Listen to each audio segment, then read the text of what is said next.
雨先落下来，随后才是命运。第7集开场，朱就把一份手写死亡数据拍在傅云深面前，72%死亡率，0替代药。他第一次用医生而不是志愿者的身份，请求林天让出配度草做紧急研究。傅云深的回答是把合同翻过来，指尖落在那行小字：商业开采期内所有原材料不得外流。镜头切给窗边的绿植，一半晒着太阳，一半落在阴影，像两人之间那条看不见的楚河汉界。左边是生命，右边是资本，谁也没错，却注定对立。危机双线升级，村小临时改革离点。黑板上的 Butterfly 拼写还没擦，就被贴上高危区红条。更坏的消息传来，病毒变异，潜伏期从7天缩到48小时，第一批感染者开始卡血。汉斯把最后一箱血清塞进朱就怀里，孩子先打大人听天由命。而同一时间，首都宴会厅里，富西州举杯预祝配度草项目利润翻3倍。镜头来回切换，一边是香槟气泡，一边是氧气面罩上的白雾，观众被夹在冷与热的缝隙里，连呼吸都带着玻璃碴。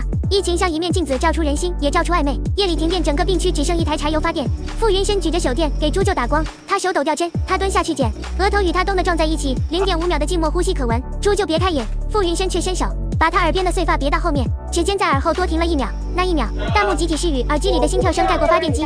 死亡教育来得猝不及防。奥斯卡全村最会弹吉他的邮差病程进展最快，妻子隔着防护服给他戴上耳机，放的是他们婚礼的录音。心电图归零那刻，妻子把合照贴在他氧合面罩上，轻声说：“你先去，下辈子记得还做邮差，把欠我的情书补回来。”朱就红着眼却哭不出来，只对傅云深说了一句：“我以为见多了死亡会麻木。”其实只是把难过攒成了盐气炸弹。傅云深没回话，只是把他手里的缝合包接过去。第一次主动站在主刀位，资本家的儿子，第一次把盈利让位于救命。暴雨连下36小时，后山塌方汉斯带队的8人采药小组失联，朱就拎起急救包就要冲进雨里，被傅云深一把拽住手腕：“你走了，村里剩下的37个病人谁管？”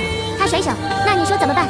傅云深掏出卫星电话，拨给傅西州一字一顿：“我要调用你昨天签的那架救援直升机，现在立刻马上电话那头傅西州校的向兵，回来签合同，飞机给你，不回来项目停草要烧。”雨水顺着傅云深的睫毛往下滴，分不清是雨还是汗，但他声音低了1度：“哥，我第一次求你，救个人算我借的。”凌晨4点，直升机降落在操场。傅西州的助理递上来一张返程机票，经济舱座位7A。傅云深把机票对折再对折，撕成2半，一半塞进朱就手心，一半折成纸飞机，朝雨幕里飞出去。返程我留给你，另一半我留在风里。如果今天回不来，就当傅云深把命押给这座山了。朱就攥着那半张机票，指尖发白，却什么也没说，转身去清点救援物资。纸飞机落在泥水里，被车灯照出一道金色的7字，像命运给这段关系偷偷写下的注脚。预告里，傅云深腰系绳索垂下200米悬崖采配度草，岩石松动，他整个人失重下滑。朱就在崖顶声嘶力竭，傅云深抓住！对讲机里只剩沙沙电流，字幕留白。如果暗恋有声音，那一定是悬崖上喊你名字的回响。